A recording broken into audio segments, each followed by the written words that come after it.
Assalamualaikum warahmatullahi wabarakatuh. Waalaikumsalam warahmatullahi wabarakatuh. Gimana kabarnya hari ini anak-anak? Alhamdulillah baik, Bu. Sekarang akan doa terlebih dahulu sebelum pelajaran pada hari ini. Semoga dengan doa apa yang ibu sampaikan atau yang kalian terima dapat bermanfaat untuk kalian ke depannya. Amin. Untuk ketua kelasnya bisa dipimpin doa terlebih dahulu. Doa mulai. Doa selesai. Oke, sebelumnya ibu akan mengabsensi terlebih dahulu. Ahmad, Ada. Aji, Linda, Ada. Latifah, Hadir. Nadia, Hadir, Bu. jadi semua ya. Ya, Totalnya 32. Ya. Pembelajaran hari ini itu tentang nilai-nilai Sumpah Pemuda sebagai tonggak persatuan dan kesatuan.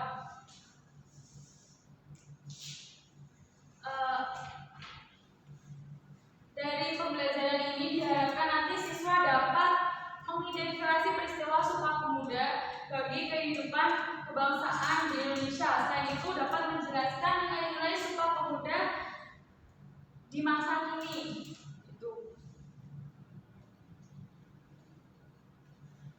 Sebelum masuk pada pembelajaran hari ini, Ibu akan menyampaikan tujuan dari pembelajaran hari ini.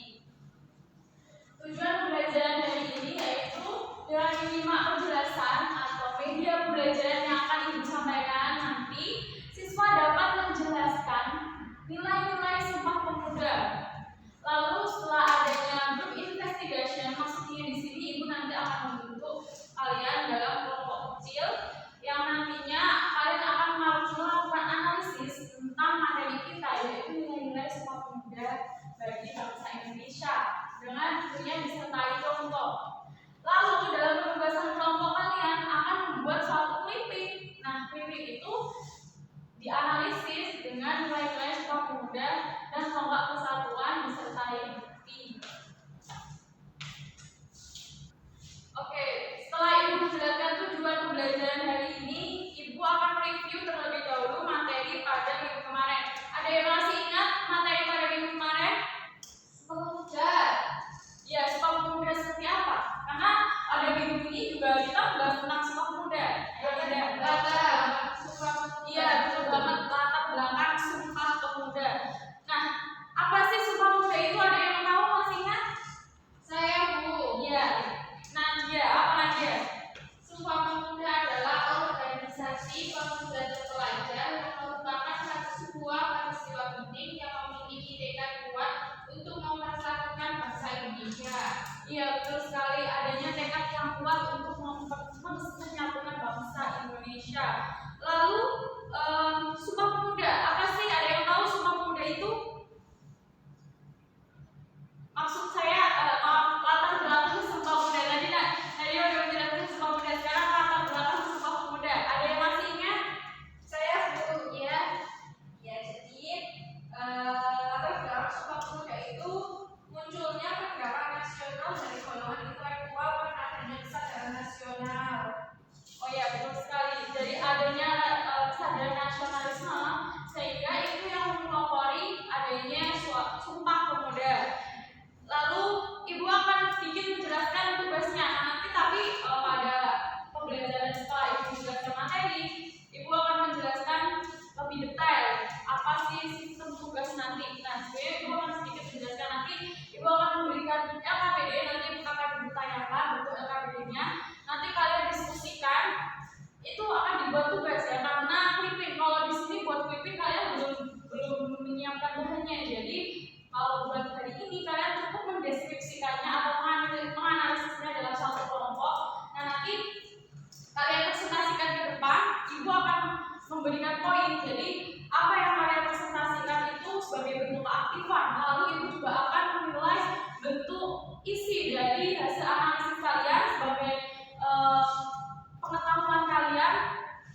terus isi juga dari poin.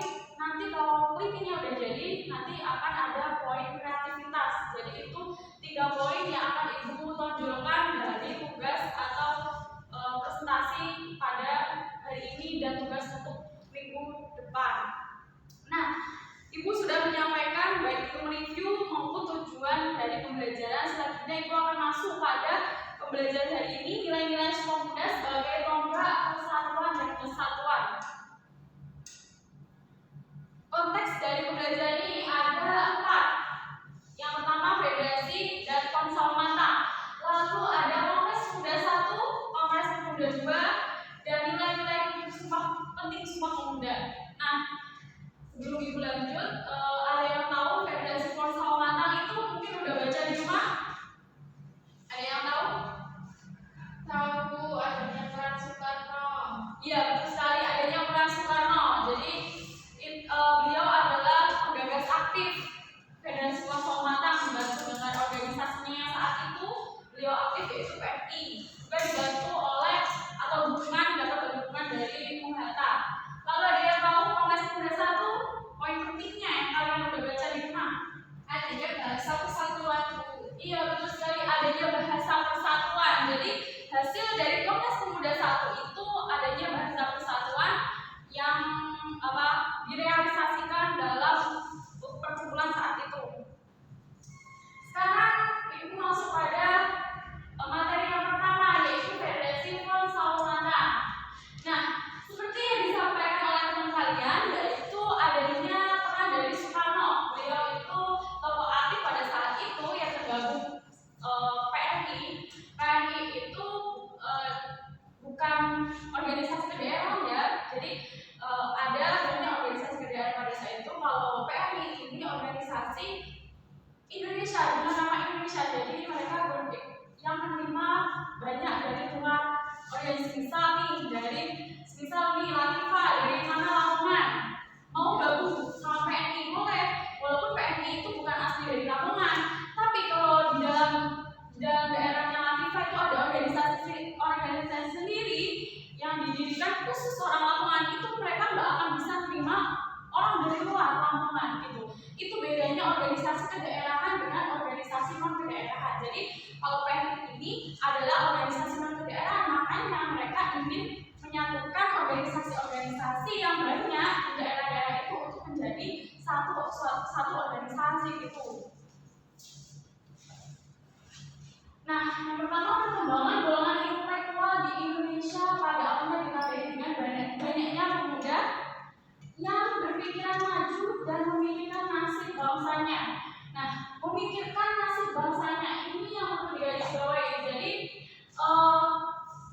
pikiran atau pola pikir dari golongan intelektual saat itu karena adanya rasa senasib, rasa seperjuangan. Mereka menginginkan adanya kemajuan untuk bahasa Indonesia. Mereka menginginkan bangsa Indonesia untuk merdeka, tidak dijajah lagi oleh bangsa asing, sehingga itu yang menggerakkan hati para golongan intelektual untuk membentuk suatu federasi seperti itu. Lalu tokoh yang aktif dalam mendorong persatuan antar organisasi, yakni beliau Soekarno yang saat itu bergabung dengan PMI. Beliau adalah tokoh aktif selain Bapak Soekarno, juga didukung oleh Bung Hatta. Bung Hatta mendukung apa yang digagas oleh Soekarno saat itu. Beliau menginginkan adanya suatu persatuan dari berbagai organisasi menjadi satu, yaitu organisasi dari daerah itu untuk menjadi satu kesatuan. Nah, selain itu Soekarno itu juga saat itu aktif dari PMI. Nah, PMI di dalam PMI itu juga sangat mendukung apa yang digagasi oleh Soekarno. Jadi dukungan dari mereka sangat penting untuk Soekarno, sehingga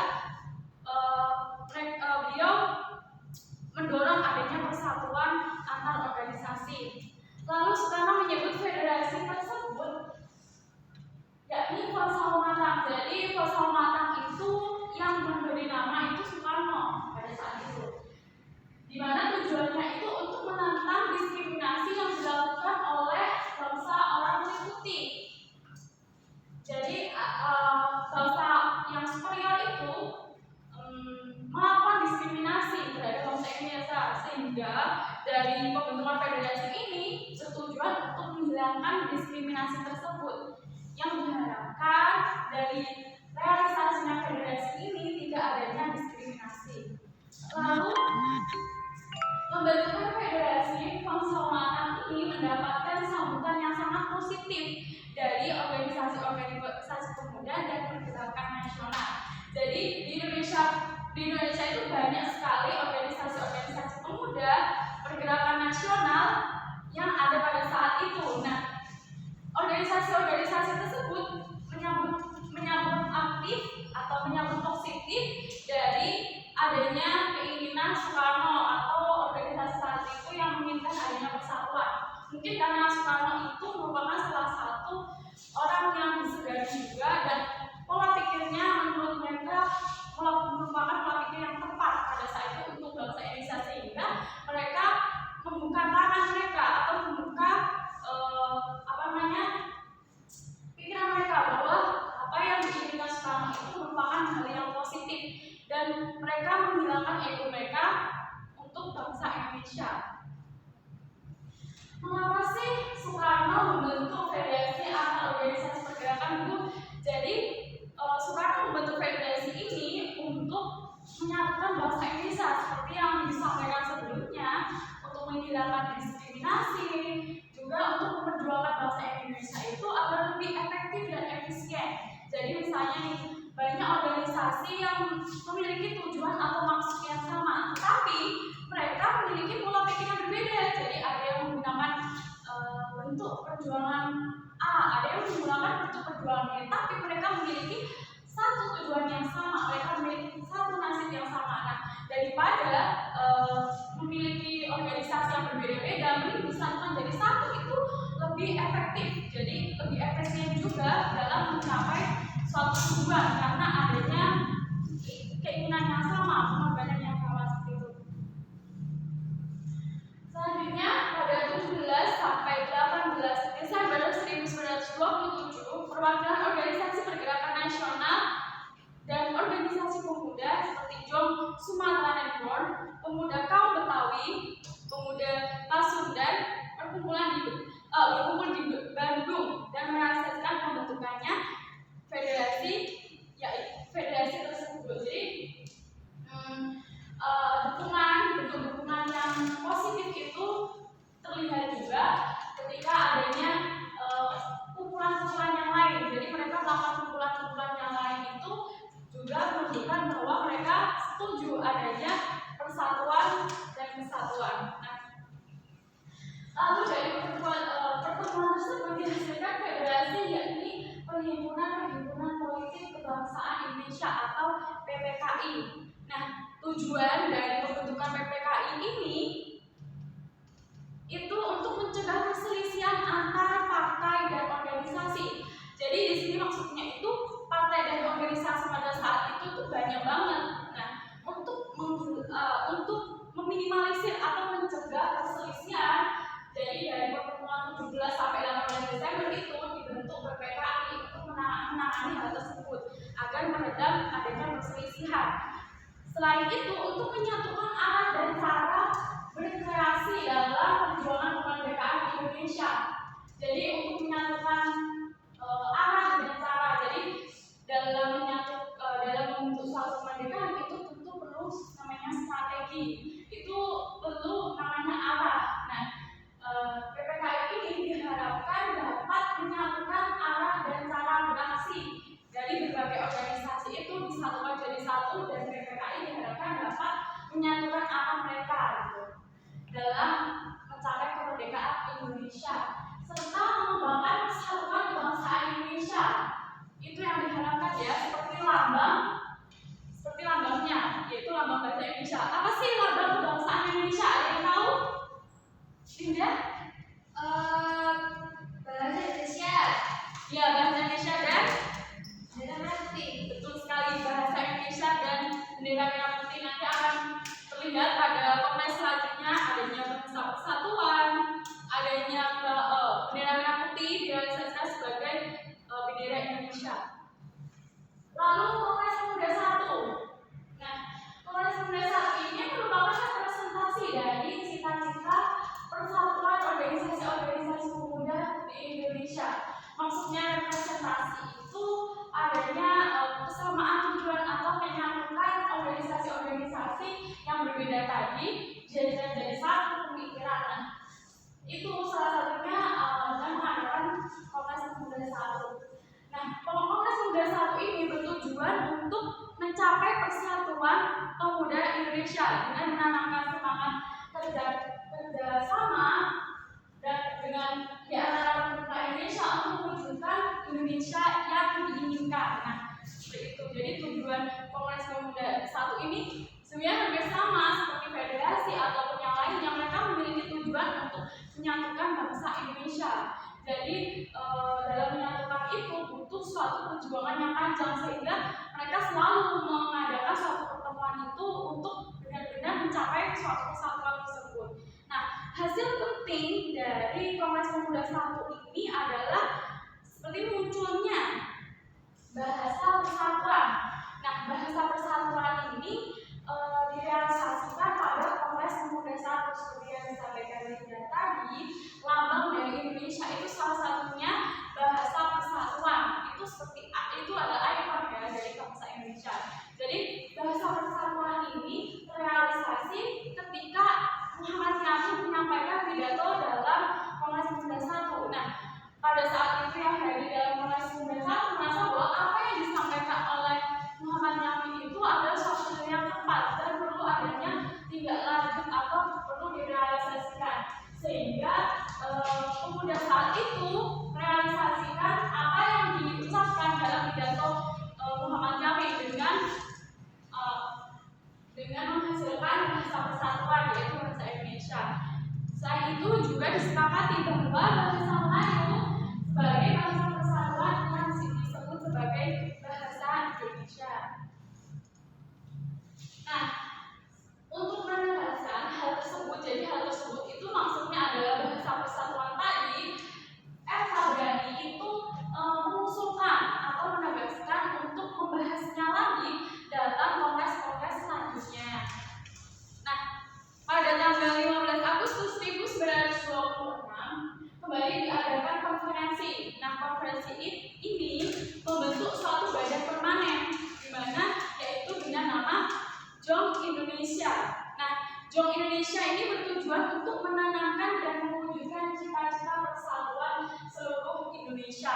Nah, dalam penyatuan dalam bentuk badan permanen ini, JONG Indonesia itu juga menghadapi suatu tantangan karena satu organisasi dalam semua pertemuan itu. Jadi dalam mencapai badan permanen ini dikumpulkan, jadi pada tanggal 15 itu dikumpulkan organisasi-organisasi kedaerahan. Jadi bukan jadi satu seperti tadi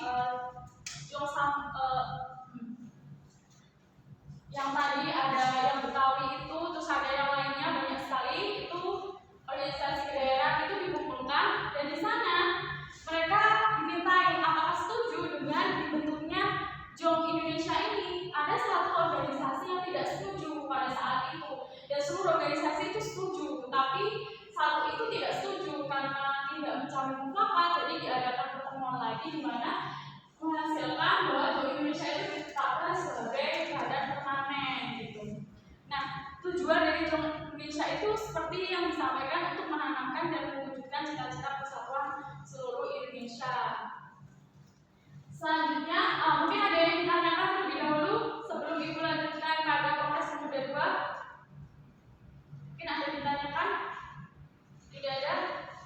Mungkin Ibu lanjut ya pada Kongres Pemuda 2 itu pembentukan Perhimpunan Pelajar-Pelajar Indonesia atau PPPI. Nah, tujuan dari PPPI ini seperti yang di slide ini untuk memperjuangkan Indonesia merdeka yang diwujudkan dengan menghapus segala bentuk sifat kedaerahan.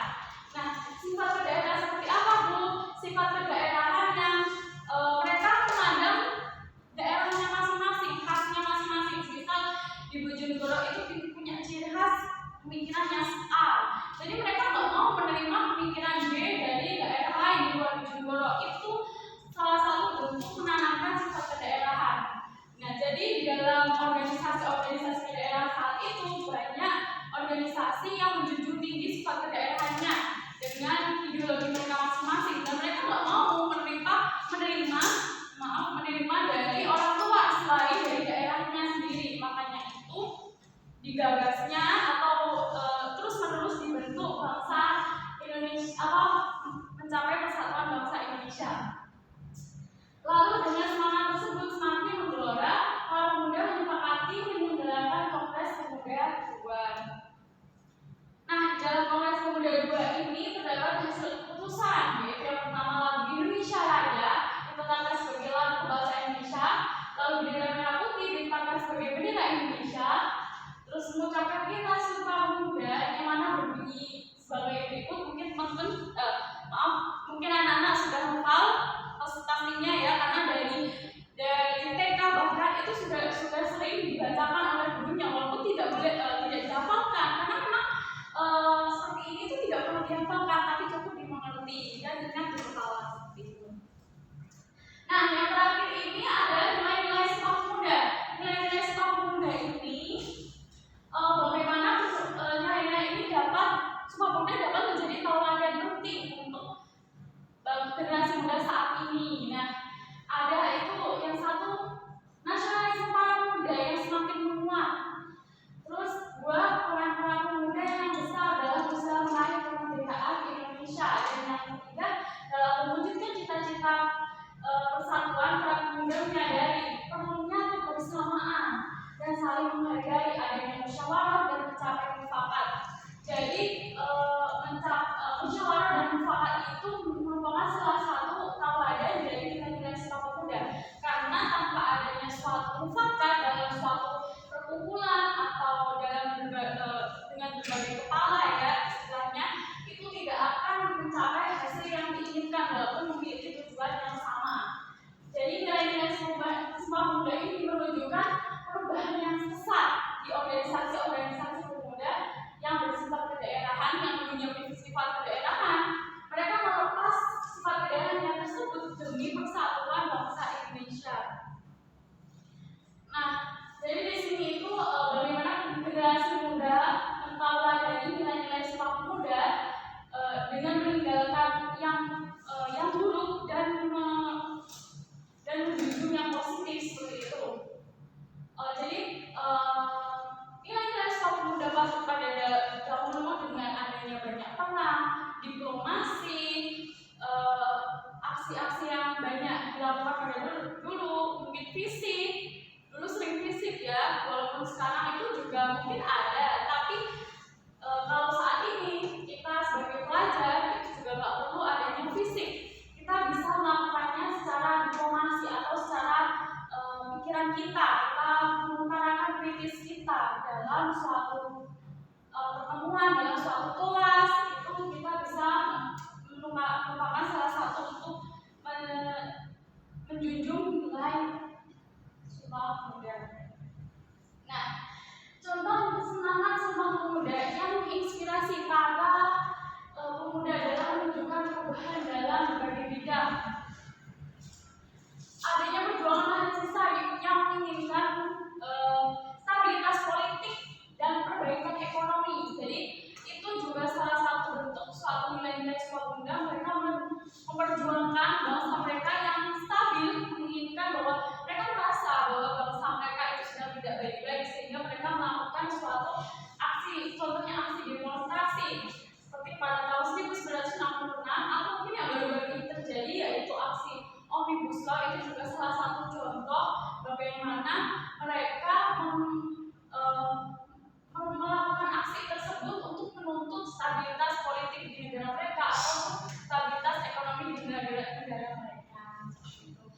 Nah, selain itu banyak lagi ya, adanya menuntut mungkin banyaknya korupsi, nepotisme, itu juga mereka bisa menuntut. Seperti mereka itu di TV, seperti mereka menjadi pembicara, itu mereka menuntut apa yang ada di pikiran mereka mengutarakan bahwa yang pemerintah mesti salah terhadap apa yang mereka lakukan dengan melakukan korupsi, dengan penjara yang tidak sesuai dengan apa yang mereka perbuat. Jadi itu juga salah satu bentuk untuk menuntut suatu keadilan, itu juga salah satu nilai Sumpah Pemuda. Oke. Ibu akan menunjukkan suatu video nilai dari sebuah pemuda. Ya, sebelum Ibu menunjukkan video, mungkin ada yang ditanyakan dari pembelajaran yang sudah Ibu sampaikan, materi-materi yang Ibu sampaikan, bisa ditanyakan? Ya, bisa bertanya. Ya, Latifah. Nah, jadi menurut Ibu, apa sih tantangan para generasi muda saat ini dalam menumbuhkan rasa nasionalisme? Iya, apa sih tantangan para generasi muda dalam menumbuhkan rasa nasionalisme? Terima kasih atas pertanyaannya. Jadi, tantangan yang dihadapi para generasi muda saat itu banyak banget. Salah satunya, yang pertama ada faktor dari dalam dan faktor dari luar. Faktor dari dalam itu yaitu organisasi yang bersifat kedaerahan. Itu karena dari bangsanya sendiri, dari rakyat Indonesia sendiri, itu faktor dari dalam. Kalau faktor dari luar itu apa? Yaitu represif, kebijakan represif yang dilakukan oleh bangsa Belanda, karena itu menghambat para golongan intelektual untuk melaksanakan pendidikan, untuk mengadakan kongres muda. Mereka mengalami hambatan. Dan sebenarnya pada Kongres Pemuda 2 itu juga ada Kongres Pemuda 3, tapi di buku sudah ada, kalian bisa membacanya. Dan di Kongres Pemuda 3 itu juga menghadapi hambatan. Mereka sangat sulit mengadakan Kongres Pemuda 3 karena Belanda itu memiliki kebijakan represif. Jadi ketika mau diadakan kongres pada hari ini, mereka harus menggantinya karena kebijakan itu memperketat dan itu menghambat jalannya golongan intelektual. Jadi untuk pertanyaan Latifah itu ada dua jawaban. Yang pertama itu faktor dalam dari organisasi sifat kedaerahan itu sendiri. Yang kedua itu dari bangsa Belanda yang memiliki kebijakan represif terhadap golongan intelektual di Indonesia sendiri. Mungkin ada pertanyaan lagi dari pembelajaran hari ini? Ya. Itu contoh bentuk yang mencerminkan nilai-nilai Sumpah Pemuda di kehidupan sehari-hari kita itu kayak gimana? Contoh bentuk nilai-nilai Sumpah Pemuda di hari-hari kita atau di kehidupan sehari-hari kita. Seperti tujuan dari pembelajaran kita hari ini, yaitu bagaimana kita menjadikan nilai Sumpah Pemuda sebagai tauladan dan mengaitkannya pada kehidupan saat ini. Jadi, apa sih tauladan atau nilai-nilai Sumpah Pemuda yang dapat diterapkan di kehidupan kita? Yang pertama contohnya adalah ketika kalian ikut organisasi seperti di kampus, ketika kalian mengikuti organisasi di OSIS, ketika kalian mengikuti organisasi di luar seperti di daerah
organisasi-organisasi di Indonesia pada saat itu. Jadi pokoknya setiap organisasi dengan kedaerahannya masing-masing itu sangat menghambat. Seperti itu. Sudah tidak ada pertanyaan lagi?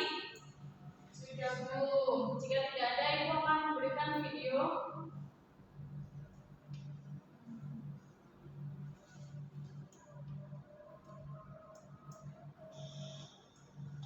Ini adalah video Sumpah Pemuda. Ini adalah peringatan Sumpah Pemuda pada 28 Oktober 1963 di Istana Olahraga Gelora Bung Karno.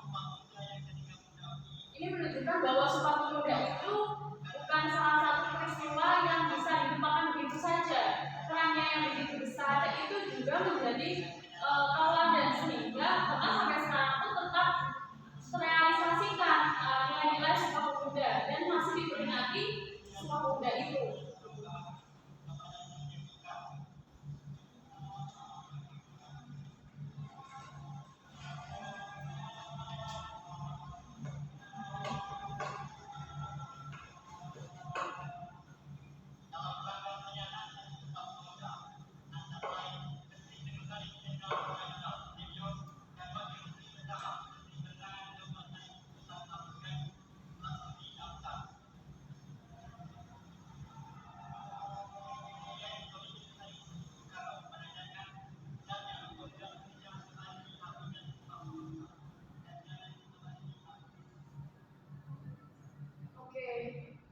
Itu sedikit video dan Ibu sebenarnya sudah masih punya video lagi karena mungkin waktunya juga sudah mepet, jadi Ibu akan memberikan kalian tugas.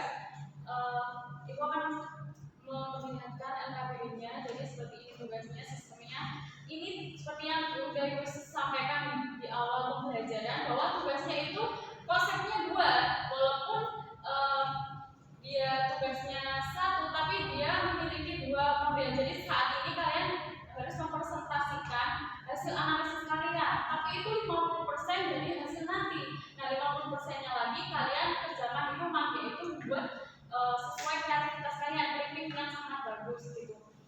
Jadi tugasnya kalian buat clipping, tapi ini untuk analisis yang harus kalian presentasikan pada hari ini. Jadi kalian dibentuk dalam 3 kelompok, jadi 3-4 kelompok, dan nanti kalian menulis permasalahan kalian masing-masing sesuai dengan topik kita, nilai-nilai stop. Kalian boleh ngambil terserah kalian, aksi demonstrasi atau apapun itu.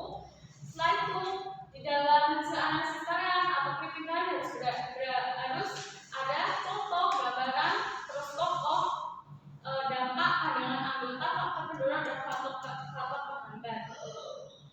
Seperti itu. Nah nanti kalian akan mempresentasikan hasil tugas kalian.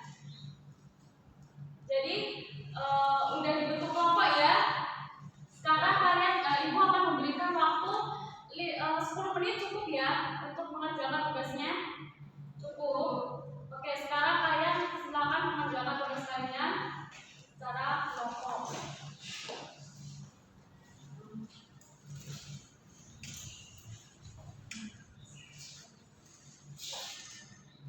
Jadi Ibu akan mengecek ya, nanti siapa yang nggak bantu kelompoknya, Ibu akan menunjuk. Jadi kalian harus ikut kerja walaupun ini tugas kelompok, karena penilaiannya juga ada di video, karena kelihatan banget siapa yang fokus dengan pembelajaran hari ini dan siapa yang tidak.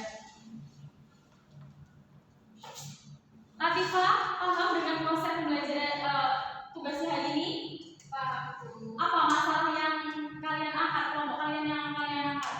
Ya, jadi kelompok kita itu akan membahas mengenai nilai itu hadirnya Ikrar Sumpah Pemuda pada Kongres Pemuda II serta maknanya terhadap peristiwa Sumpah Pemuda. Ya, bagus banget ya. Silahkan dikembangkan dan dianalisis ya. Sekarang waktunya tinggal 5 menit ya. Nanti kalian akan mempresentasikannya dengan ke depan ya, satu kelompok. Dan Ibu cukup untuk mempresentasikannya cukup satu kelompok aja. Siapa yang cepat dia yang dapat nilai plus, karena kalau nggak presentasi juga nggak dapat nilai plus, walaupun nanti kalian juga ada penilaian sendiri gitu. Ini sebuah reward ya buat kalian. siapa yang benar-benar excited dengan tugasnya, itu akan kelihatan gitu. Udah selesai ya? Udah selesai semua? Sudah, Bu. Kalau sudah selesai, silakan dipresentasikan. Mana kelompok yang udah selesai duluan? Silakan. Kelompok saya, Bu. Oke, silakan, nanti dapat nilai plus nih kalau maju duluan nih.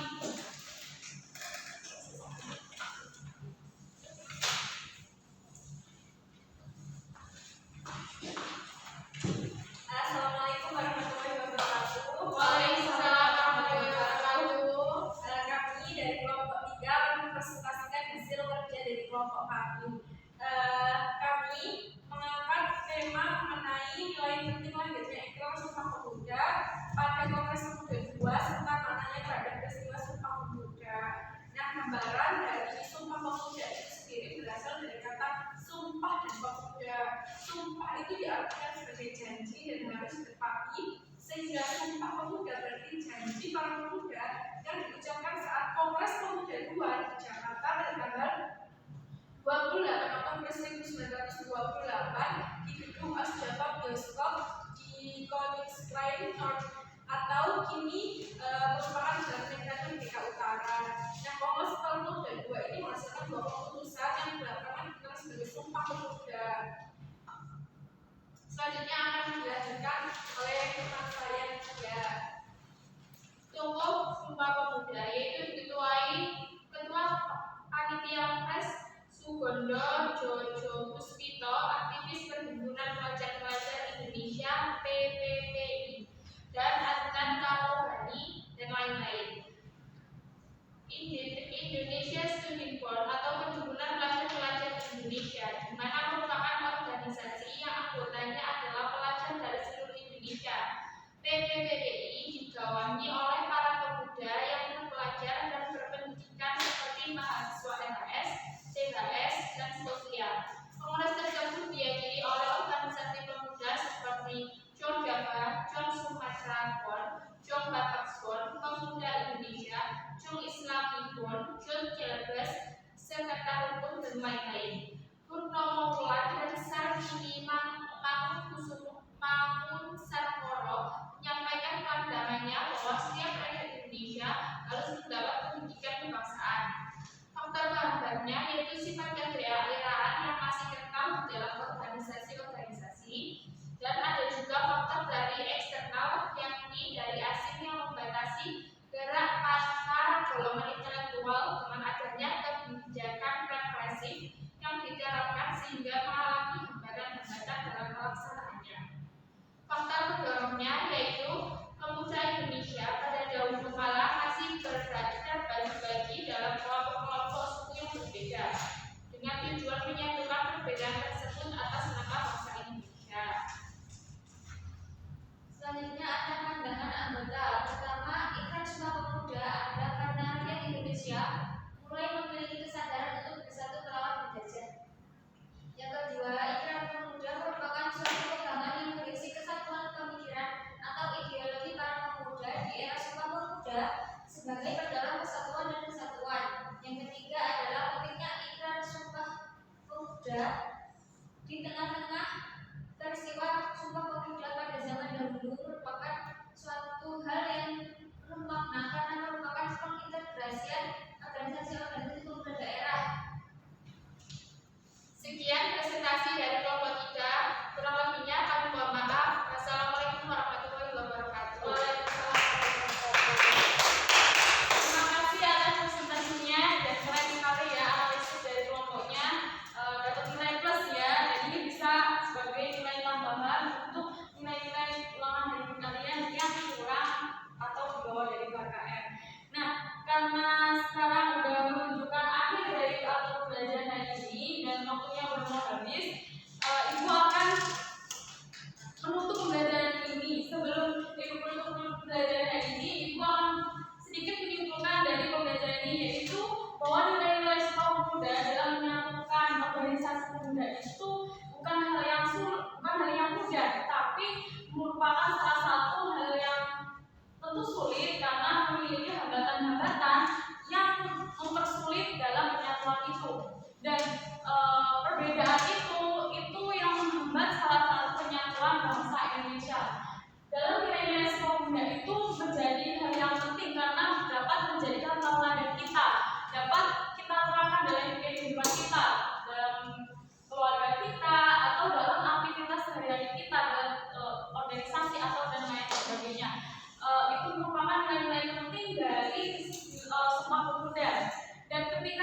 peraturan contohnya kira-kira nanti waktu kuliah, anak-anak waktu kuliah ada demonstrasi dan lain sebagainya, kita harus tahu mana yang harus kita perjuangkan dan mana yang harus kita tinggalkan.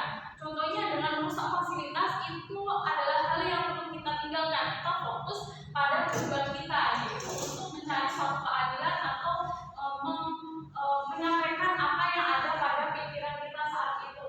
Mungkin itu yang bisa Ibu sampaikan atau dari pembelajaran hari ini, dan Ibu akan menyampaikan bahwa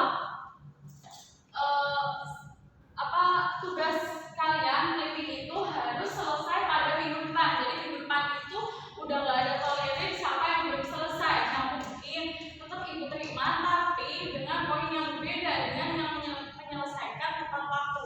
Jadi berbeda dari minggu kemarin. Jadi ada dua orang yang belum mengumpulkan tugasnya pada Ibu tepat waktu, sehingga Ibu harus mengurangi poinnya. Itu sebagai bentuk perbedaan yang on time dengan yang nggak on time. Jadi harus mendisiplinkan diri masing-masing gitu.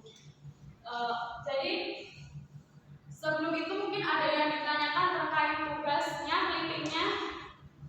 Oh iya Bu, itu clippingnya tuh aturannya gimana ya? Kayak fontnya, terus setelah itu kertasnya. Oh iya, jadi kalau kertasnya itu bisa makan ya. Kertasnya itu A4 itu udah paling pas gitu. Jadi A4 itu yang pas.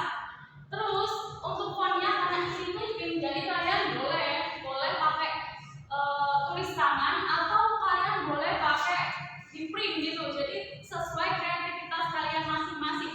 Semakin kalian kreatif, semakin kalian dapat poin yang tinggi karena itu masuk dalam nilai kreativitas. Jadi sekali lagi disampaikan, untuk font penulisan itu tidak ada ketentuan karena ini tugasnya clipping, bukan tugas makalah. Kalau makalah Ibu akan menentukan seperti fontnya berapa, terus pakai pensuron atau pakai penulisan yang lain. Kalau clipping sesuai kreativitas kalian. Dan Ibu sampaikan lagi, untuk clippingnya kalau bisa dikasih cover. Jadi jika kalian kreativitas kalian, jadi tetap ada cover dan belakangnya tetap seperti bentuk buku ya, seperti itu. Jadi itu yang bisa Ibu sampaikan untuk tugasnya. Mungkin ada yang ditanyakan lagi, yang dibingungkan lagi terkait tugasnya. Saya kira tidak ada Bu, sudah cukup jelas. Kalau jelas, mungkin itu saja. Kalau misal ada yang dibingungkan terkait tugasnya, bisa ketua kelasnya pertanyaan kalian dikumpulkan jadi satu ke ketua kelas. Nanti ketua kelasnya bisa menanyakan ke Ibu lewat chat. Gak perlu ketemu langsung karena mungkin sulit untuk mencari Ibu ya. Jadi bisa lewat chat, nanti Ibu akan menjawab pertanyaan-pertanyaan kalian. Jadi satu kesatuan gitu ya. Mungkin itu saja untuk tugasnya, dan semoga hari ini pelajarannya